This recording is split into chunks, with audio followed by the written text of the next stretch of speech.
Hi guys, Brett here from Hearns Hobbies, and today we are going to take a look at and continue the build on this HB Racing D8 World Spec. There it is in the back of the box. Now you can see the buggy in front of me is nearly together. That is because this is part 6. So without further mucking about, let's get into it. So last time when you saw the buggy, it did have the rear gearbox on and module. It didn't have the shock on and the hub, but we're going to go ahead and assemble that on the right side here so we can see exactly what is going on. So I've just done a little bit of forward prep on this one just to move things along a bit. So here we have this beautifully designed, machined and finished rear hub. All machined alloy, hard anodized of course. And I have looked at the instructions of course and put in the setup, here it is, for the rear axle height, which translates to roll center. And in fact I've also, that does also width, so I've got it in the wide setting as per here, and the axle height, so the roll center. Now if you mix and match those, you can actually dial in a bit of rear hub toe, half a degree, but we're not going for that. We've just got it going 0 degree, and we've got it one dot down with the arrow facing out.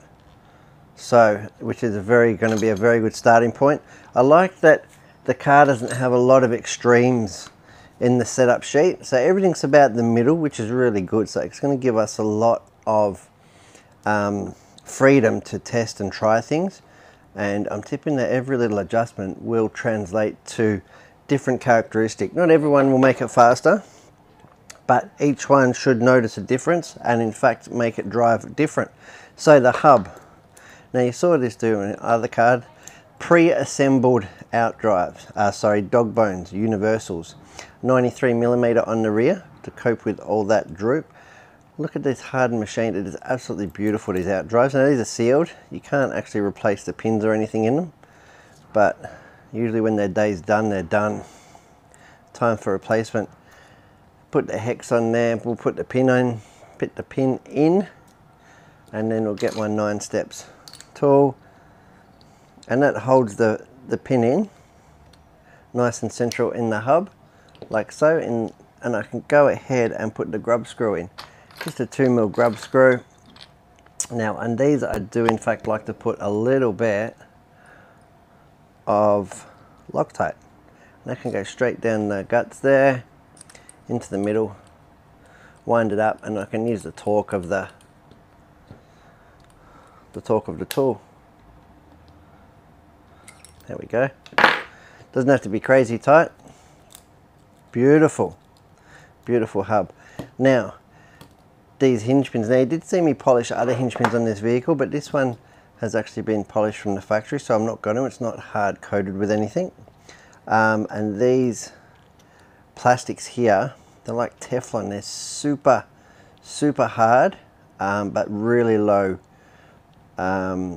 resistance, so they give a really nice feel in the suspension. And it's the same with the composite plastics on the arms. Now something to be aware of is the wheelbase adjustment. Now you can do it in the hub as well, so you get a bit of sweep over the axle, over the drive shaft, which is also going to help in the, going to give you adjustment in the handling characteristics. So you can adjust it in the arm between the C and D block, and you can also adjust it in the hub to give you, like I said, drive shaft sweep. So I'm just going to go ahead here and put this in, hold these in place. It's always a little bit difficult trying to do it right on camera, like so. Now something to be wary of when you're building these is the fact that you want to do up this locking pin on the hinge pin really tight. So the pin does have a shoulder, so it runs out of thread, but if you don't do it up all the way, it will in fact work its way loose. So you want to do it up to the shoulder, the same as we did on the inner hinge pin. And if it doesn't let you do that freely, so I can spin that quite free, so I know there's not a lot of friction there. if I couldn't move the hub really nice and free, this movement here, like that'll just about fall under its own weight. Then you just take a little bit of a sanding stick or a file and just remove a little bit of material on the outer edges on the arm, and you might be talking like 0.2, 0.3 of a mil, just to make sure you get that hinge pin locked up, because if you don't, A, it can come loose, and B, if you lock it up, it can in fact cause bind on the hub. So there's a little building tip for you, just to make sure at every step that you've got really nice suspension movement. Next part are these carbon fiber arms. Now these have, we can get in here and zoom up on these. These have got tiny little, can we see in the camera? Tiny little dots on them. There you go. So there's one dot up here, and you've got 5 dots. So that is in relation to the roll center. So there's 5 different variances of these, I think, or 6, and they're different heights across the screws, so giving us different roll center adjustment. A really handy little tuning option if you're running on really extreme conditions, but I found the HB ones absolutely to be very well. Generally, like the previous model was awesome, had a really good setup out of the box, so there was in fact no need for, as fast as I go, to be changing these outer carbon plates. So go ahead and screw that up, got it all facing the right way. Got our screws in here, and again straight through the alloy, all the finest materials. So like I said, carbon fiber and alloy used throughout this kit, and that's because it's 2 of the strongest, lightest materials available. They put it on spaceships for a reason, I suppose, right? Okay, get these nuts on.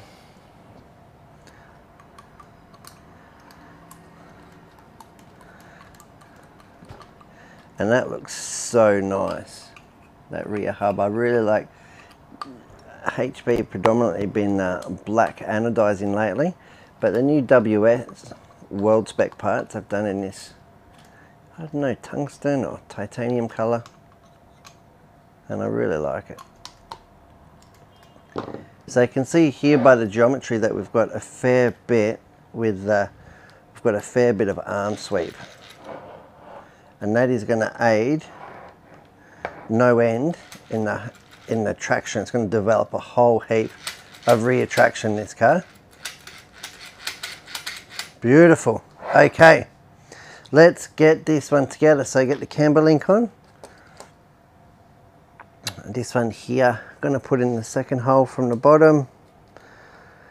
Generally always run the roll center a little bit lower at the back than the front on a four-wheel drive car. Good starting point. They do give you, what, 5 holes of adjustment, 4 holes of adjustment. They can be really handy throughout the day if the track develops, or you know, if the track grooves up and you're gaining traction, then your simple little adjustment like the roll center will make a big improvement and bring the car back to the track, instead of the track moving away from your setup. And of course, if you go the wrong way, which I'm sure we've all done it, but that's how you learn. Go here, nice long links front and rear. Going to give it a really supple feel on track, long links. And that's something that the D8 RS was sort of, I suppose, known for, was its aggressiveness. It was so aggressive on the track. And generally most factory drivers, that came out with, I think, medium links. Most factory drivers are opting for the longer camber links to numb it down a bit. Okay, get these all nice and squared up, like so.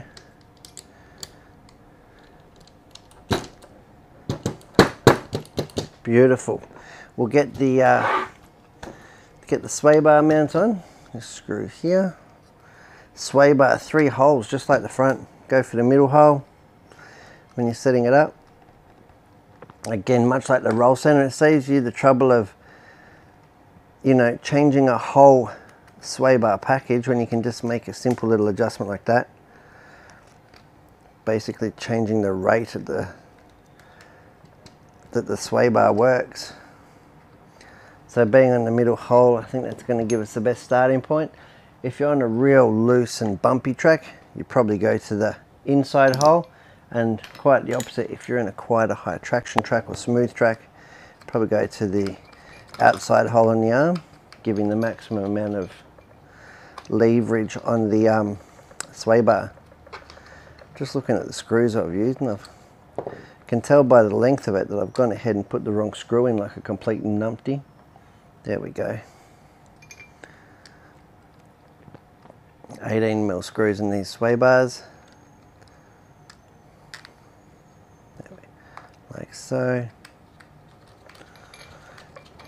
These 9 steps tools have been done an amazing job on this build. Super happy with them.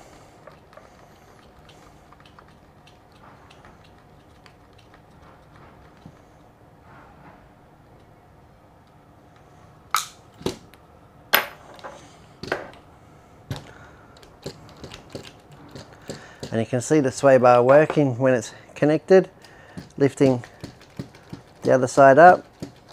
Beautiful. Now I can go ahead and put the shock on. Now the shocks on HBs and most other buggies have got, the lower mount has different threads, so it has a left hand thread and a right hand thread. So, and they're using different color screws. So make sure you just follow the instruction for that part. In the inside hole here, this hard anodized ball.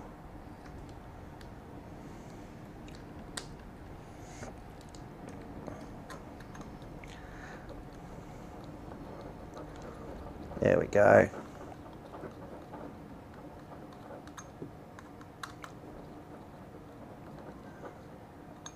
Looking good.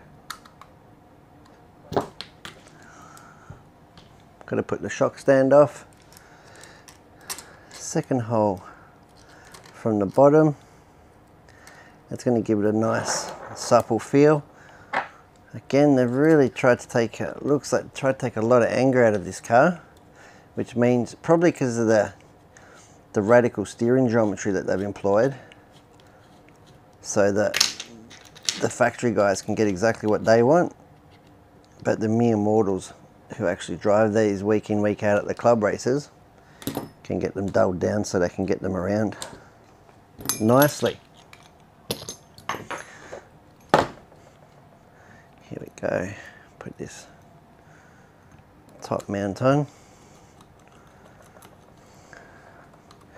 Just double check that the top mount's not going to loosen off while I do that up. Look at that, we've just about got ourselves a complete rolling chassis. Drivetrain feels nice and smooth, like you'd expect. All 4 wheels turning. Diffs feel amazing. So much droop. I've noticed that this car's got so much droop compared to the outgoing model. Out of the box, the old car we used to have to Dremel the arms a bit and Dremel the droop screws to get that much droop out of it. And you'll probably find that I'll dial some of this out anyway, but it's really nice that it can generate, if you're running on a really crappy sort of goat track kind of place, you'll be able to generate a lot of traction with this car, I have no doubt. So that is the suspension component done. Now with this car, it is a nitro car. I will not be putting radio gear or engine in it, clutch. That's going to leave that for the team driver to do that.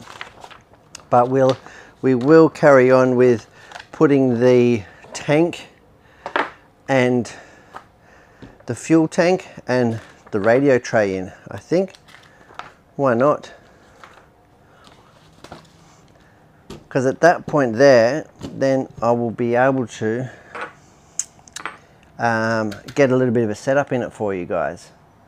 So the next step is bag J, because the tank shouldn't have to come out again to put the motor in. Really nice tanks on HBs. It's got the clunk in it. Some people are really fastidious with their tanks and they check them for leaks and so on and so forth, but with the HB tanks I find them always really good. You can feel the clunk in there. Little pickup stone, you can see in the top there. The reason that that's like that is so when you happen to roll upside down, the fuel inlet moves with the fuel, and yeah, it can go upside down. Nice. That's not a new thing, it's been around for a while. Bit of fuel tube, really nice quality fuel tube here, standard HB stuff. If anybody knows how to do fuel tube, it's going to be these guys.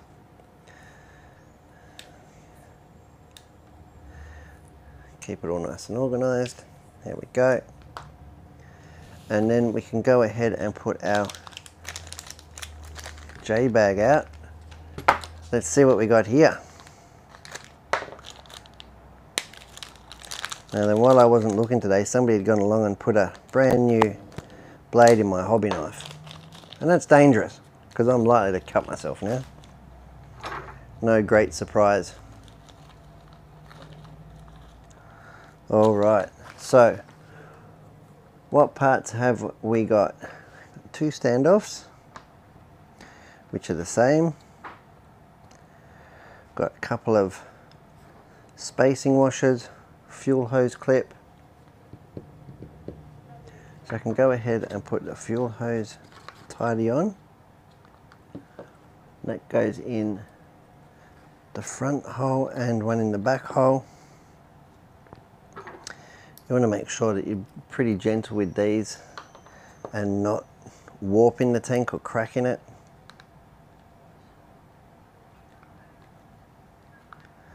I'm just going to guide it in first. I'm not going to use a tap here. Just get it started. Get the thread cut in a little bit. Do the same thing on the rear tank mount. Tank tidy.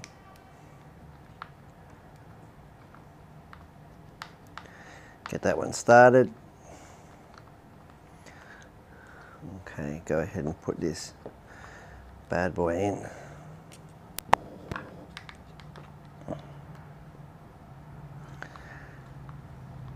A fuel hose, it's one of those things that really is the fine art of nitro buggy racing.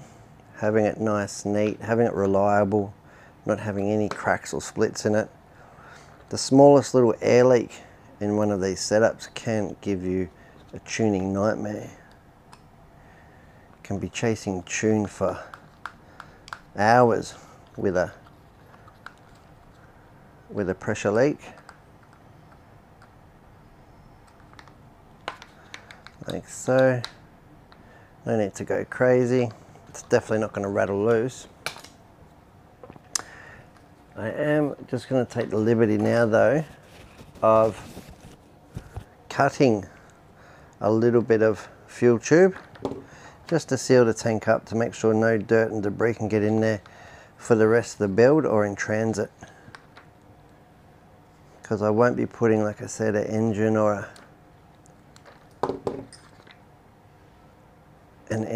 carby or anything in it, like so. That's going to ensure that we can't get any crap in there. I'm going to go ahead now and put the fuel tank standoffs in. And then we have these rubber grommets. And these will keep the tank secure while not splitting it, I suppose. Because you've got to have a little bit of give. Okay, there's one. Like so. Big 4mm screw in there. I didn't expect that for the tank mount. M4 by 10mm. Heavy duty tank screw, that's for sure. Gonna keep it in the chassis nice and taut.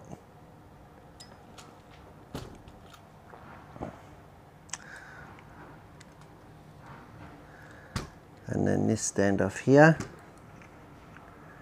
goes over this side. It's a tiny bit awkward. Now the buggy's getting so big. Put the dowel in, line up the thread. 8 scale buggy's definitely big fun.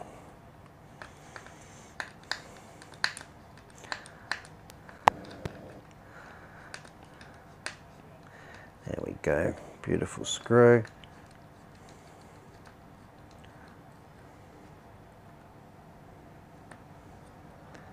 Double check this, the rear one.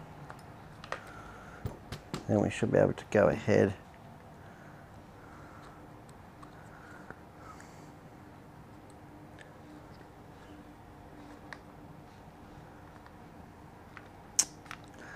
My little grommet keeps falling out a little bit. Let me just offer the buggy up sideways.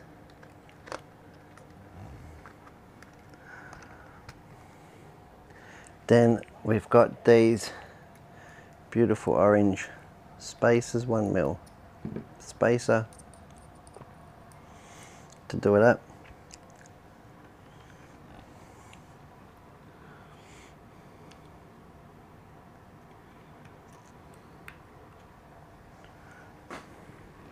Just trying to see what I'm doing without blocking the camera.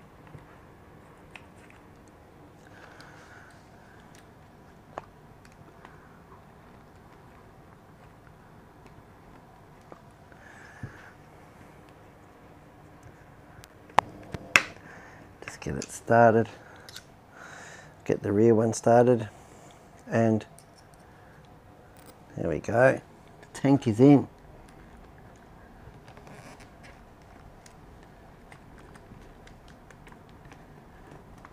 This is going to be travelling overseas, this one, so I dare say that this tank will probably stay brand new until it goes overseas. The airlines don't really like it when you turn up with nitro fuel covered in everything.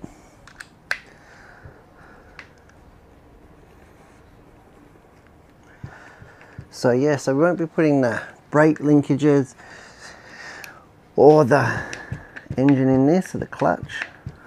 And I suppose that's a lot of the build, but unfortunately all that stuff won't go in until it's overseas.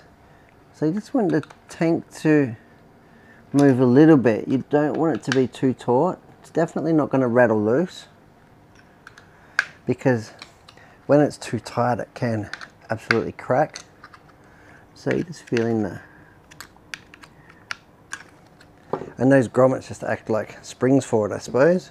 Rubber dampers. And then as they wear and time goes on, you might tighten them up. Okay. Next page, bag J. There can't be many bags left. Bag K, that is the engine. Put the buggy over here, eh? That is the engine and clutch assembly. Bag L, we can put the radio tray in. Why not? And then that'll be the last step. Then all that leaves is for me to dial in a little bit of a setup. We'll put the wing on to make sure it looks like a buggy. Where did the radio tray go? Here it is. Nice big beautiful radio tray in these HBs. In some cases they can be worth as much as the engine. By the time you put you cannot use second tier or cheap servos in these nitro buggies. You really do have to use the best on offer, not only for maximum performance, but to make sure that you've got the reliability and durability that you require. And these require a lot. You can imagine the torture that these poor servos and everything go through. Get my screws out.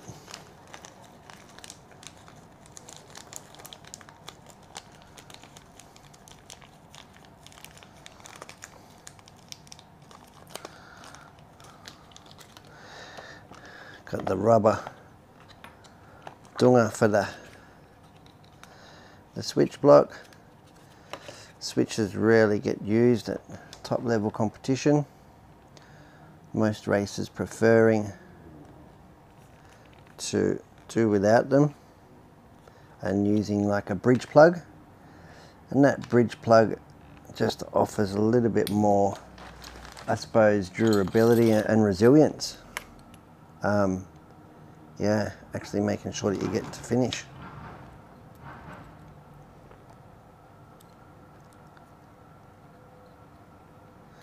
We've got these tiny 50 thou Allen keys here, which I absolutely do not have on me.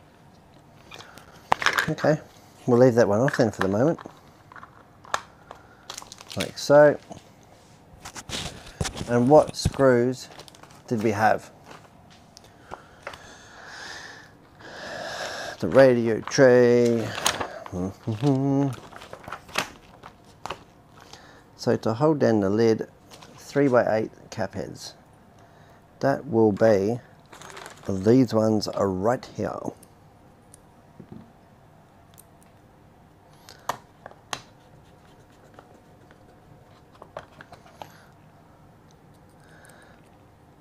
And they definitely, once the engine and everything is in these, they absolutely look the business.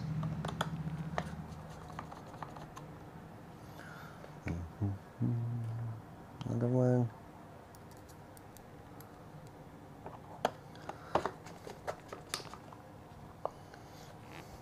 And this keeps all your muck and dirt and stuff out of your valuable electronics. Holds your battery for the receiver pack and to actually power the servos. And of course, being contained all in one unit, absolutely make servicing and repairing the car easy. You just unscrew the radio tray and out it comes all as one. Generally doesn't see too much service and repairs, hopefully. You can put it to the side to make sure you're not damaging it. Okay, we've got those screws in. And what screws hold it to the chassis? 4x10. HB are not mucking around. 4x10, going to hold it into the chassis. And after this final little step's done, I'm going to put a little bit of a setup in. And that's really, like I said, just going to correct, just really going to correct the camber and the droop. Give us a nice baseline and starting point moving forward. I have no doubt that the setup in this car will change, but it's nice to give it a nice square setup at the driver, so he's got a nice basis and starting point to make alterations from. So I'll be setting the camber, I'll be doing it at ride height, so I'll be setting a ride height if I can get a ride height on these springs. I'll set a camber at ride height, and then I'll be setting a droop setting. And again, that is just for balance and future work.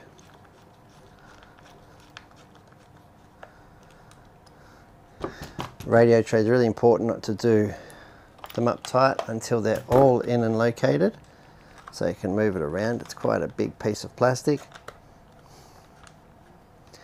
If I'd listened to my own advice, I'd be in trouble, wouldn't I? This one, on camera I tend to get a bit excited and carried away. Who wouldn't?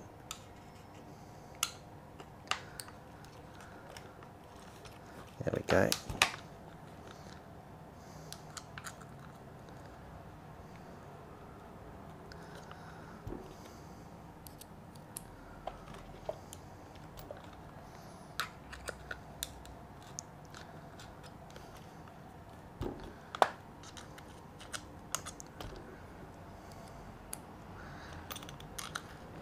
I definitely don't want this radio tray to fall out. Got 5 4x10 screws holding it in. Okay, now I've got them all in and started. I can work my way along, getting it nice and central.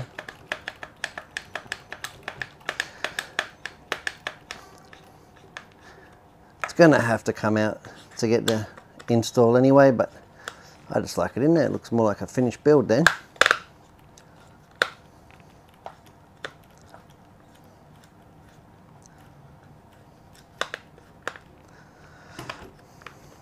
Get this one out of the way.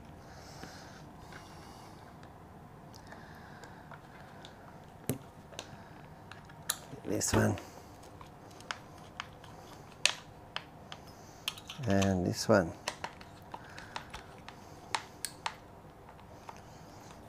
Perfecto.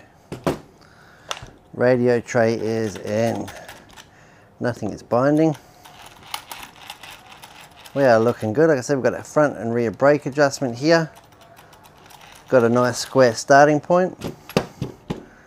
Okay, now I'm going to put on my setup wheels, which I've got here. A couple of cool tools to dial in a basic setup are, and I will use these pretty much between every build and every heat on the track, setup blocks. Now these are 30mm in height, and these will help me get the droop setting that I'm after and check that the car's still straight in between runs. I've got this HB ride height gauge, and that goes all the way from 15mm to 45, and this is one of my most valuable tools. I absolutely love this tool. It's got a really nice long leg on it, so you can get right under the chassis of the car. So if you've got a worn chassis or something like that, you can get right under the middle. My Aeromax camber gauge, 8 scale, and it doesn't have any moving parts. It's really valuable because it's easy to adjust. It never goes out of whack and tells you what you're working with. 1, 2 and 3 degrees, which is plenty for 8 scale, I generally find. And then I've got my Berserk carbon fiber setup wheels, and these are from Berserk RC down here in Melbourne, Australia. He makes these, and these are what I use to get the car squared up, because as you may or may not know, when you've run one of these buggies, the wheels get buckled and bent very quickly. So they're not really going to give us a very nice platform to do our measurements, to check anything basically. So I'm going to go here. Need my wheel nuts next. Need wheel nuts to hold on my setup plates.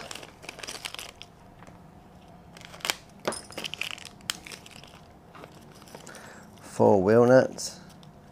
And believe it or not, I know it sounds silly, but the HB wheel nuts are really nice. They have a really nice heavy duty sharp serration in them, and it really bites into the wheels, so you don't get loose wheel nuts, which is a big consideration. I see lots of buggies lose wheels every now and then. There we go, put the front ones on. Now this is not going to give me a toe setting, so I will have to go off of the factory measurements for the moment, but this will help me get my ride height, droop and camber measurements.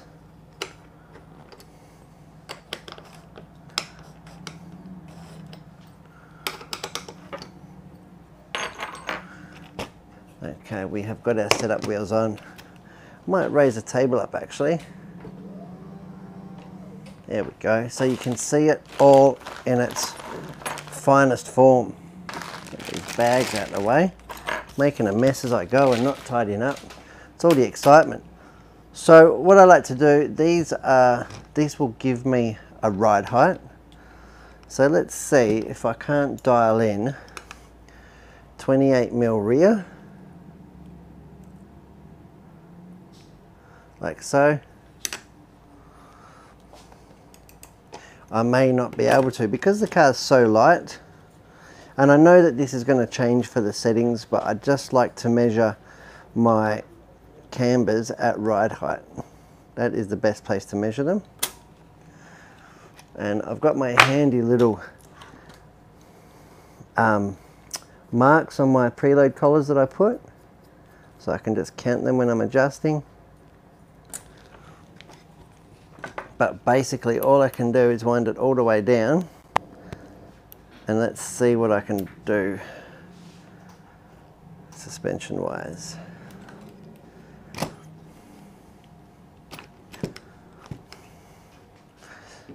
So the rear is at 30 and the front is going to be sitting higher. Okay, but what I will do is have it set at 28. You can see here on the rear one, I'm going to be measuring rear camber, so I'll hold that down there. I'll be holding the wing mount down, also while holding my ride height gauge to make sure that I'm maintaining that, and using my camber gauge over here. Now what I'm going for is going to be about 2 degrees, and it's got way more than 3 on it at the moment, so that's just going to be as simple as just adjusting this turnbuckle like so.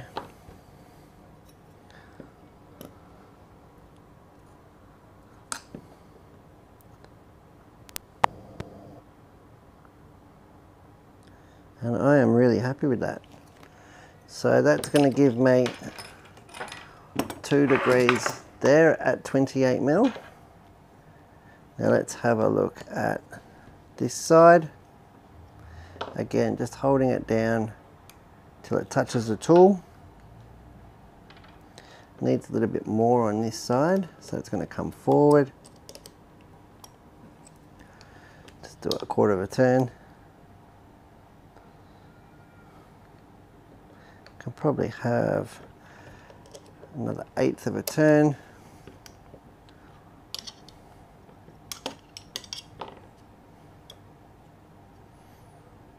Perfect. Got my camber looking good there, and I'm going to do the same with the front. So the front ride height on this buggy, I'm going to like to have somewhere around 27 mil. 26 mil, so we'll go for 27 on my ride height gauge, like so. And I'm going to measure under where the B block is. So again, I have to like weight the car down a little bit. Usually the car will sit under its own weight.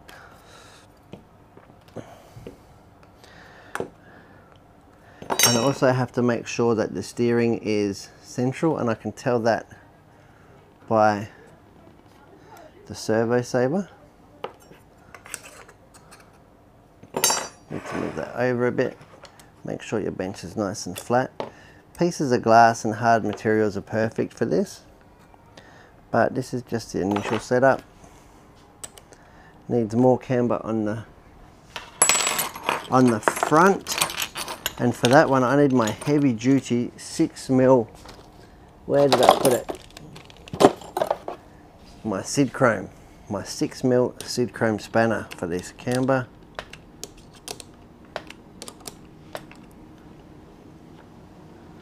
Okay.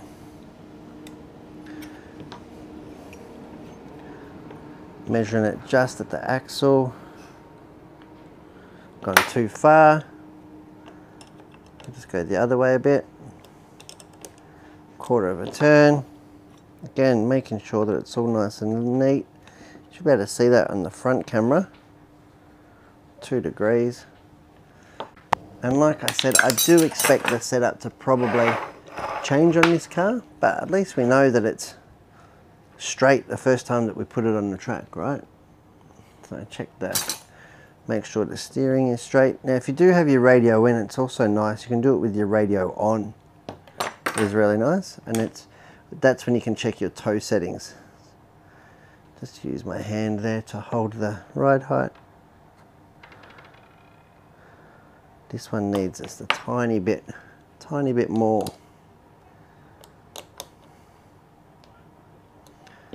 Like that, down to my ride height setting. too much, it's always a way.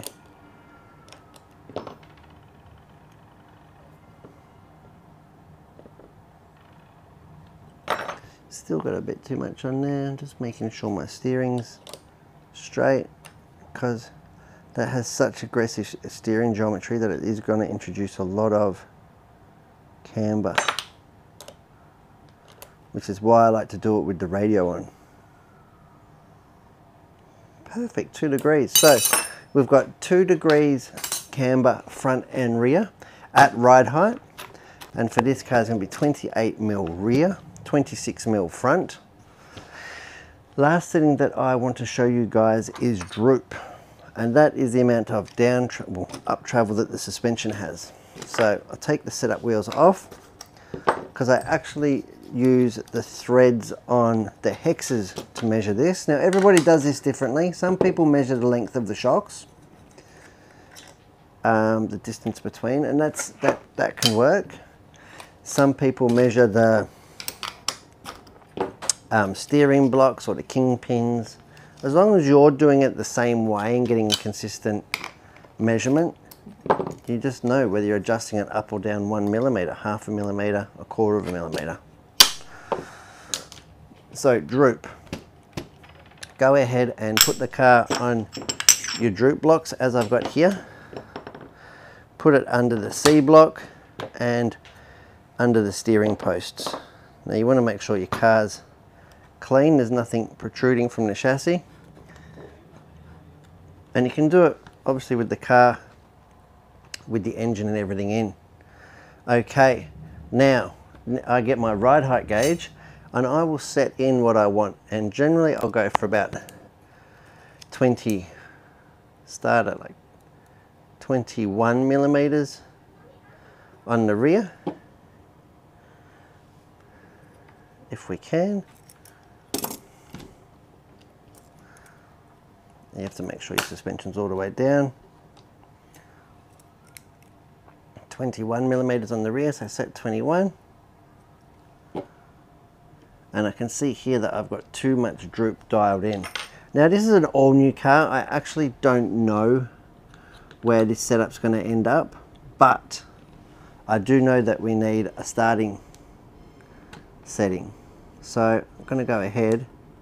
You can see that. Can you see that axle winding up? So it's best, because they are connected by a sway bar, if you do it evenly. So I've over adjusted one. I'm going to come back and do the other. Get it to sit on the droop blocks. Then I will wind it down until it touches the thread.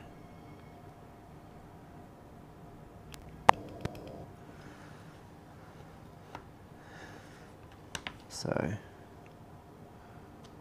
and this is a really handy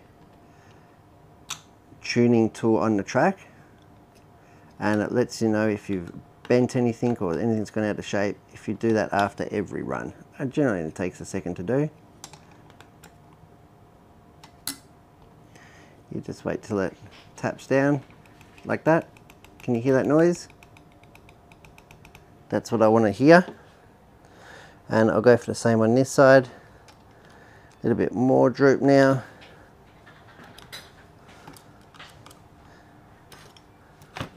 Keeping the chassis flat on the blocks at all times. Can you hear that? That's exactly what I want to hear. That is about, I know, but I feel that it's about 0.1 or 0.2 millimeters off of the thread, because that little bit of flex is just hitting the top of my gauge. Okay, so that is the rear. Now the front, I'm going to do the front exactly the same way, but the setting I'm going to go for is 29.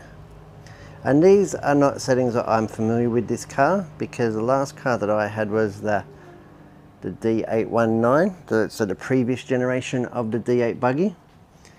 But at least if I use it as a starting point, it's a starting point, and we'll be able to feel the driver will be able to feel and report how the balance of the car is feeling. And this is really good for adjusting corner entry and exit. So load transfer or weight transfer in the car. And so you can, obviously the way that it's moving the weight from one end to the other, and how much weight, how much movement it's got to change the balance of the car. So again, making sure my steering is nice and straight. I just want to get that to tap that front. It's a little bit awkward for me looking over like that, so excuse me if I'm in the way.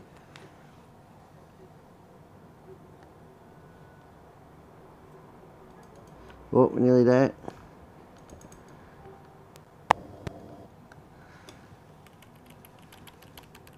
A little bit too much now, it's not tapping.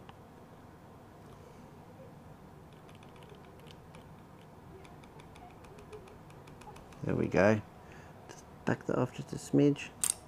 There we go. That's one side done. The other side. Now, like I said, with such aggressive steering geometry, this would be best done with your radio gear on, to make sure that you are not moving your steering at all. Making sure your droop blocks are sitting nice and square on the chassis as I go and bump it. We've got the steering straight.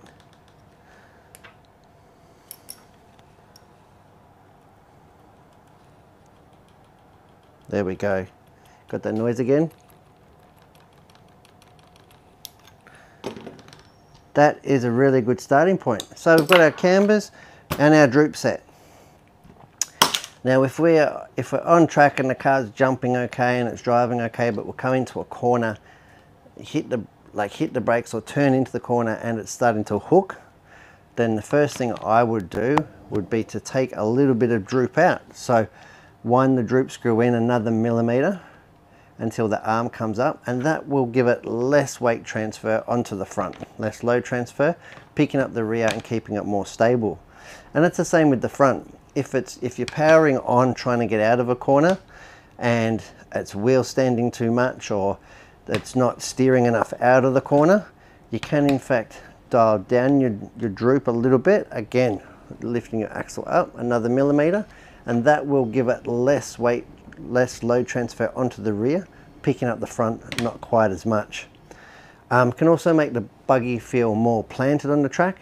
However, some of the downsides is jumping, so you need the travel to come down and actually absorb the big jumps. So if you're somebody who loves to flat land, which is like over jumping and landing on the flat, you're probably going to need more droop than somebody who's always hitting the down ramp. As well as how rough and how undulating the track is. So the rougher the track is generally, and the lower traction the track is, the more droop you'll have to generate traction, and the higher the traction and the smoother the track, the less droop that you'll have. But we have a starting point. The car is square, and that has been episode 6 of me doing the HB D8 World Spec. So the buggy's all together. I'm really excited to see how this goes overseas. It's been a beautiful build. Like I said, the only things that I probably would do a little bit differently was the front brace. I would leave that looser until the very last point. And what else did I think that's about it. I would just leave things a little bit looser until it all comes together. But the gearboxes are perfect, the suspension, I'm really glad that I polished up those inner hinge pins, because they make it feel amazing straight out of the box. And I really have high hopes for this buggy. I think it's going to perform really well. I love this new front end geometry. It's absolutely looks beautiful on there. Can you see that? Really, really aggressive. 22.5 degree caster, 6 degree steering block. Something we couldn't get with the old buggy. Because we just couldn't get the movement in the drive shaft and the caster block. Also, the similar tuning parts and construction to the truggy. so the Evo 8T, so you got less tuning parts across the range. Again, new rear hub with new roll center adjustment, super lightweight, again to bring it in line. And fundamentally, yeah, the shocks and stuff are very similar, and we know how good they are. This car does have a new chassis because of the new arms and the droop screws, so ergonomically it's fine. It's the same wheelbase, it's got the same transmission mounting and radio plate and everything. However, they did change the location of the droop screw fins.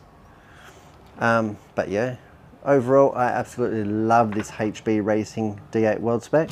I'm really proud of it, and I'm sure the Buggy will do me proud overseas. I look forward to it. Alright guys, I am Brett from Hearns Hobbies, and I hope you've enjoyed the build, picked up some tips, or even learned not how to do stuff. I'm Brett from Hearns, and thanks for watching me build the HB Racing D8 World Spec.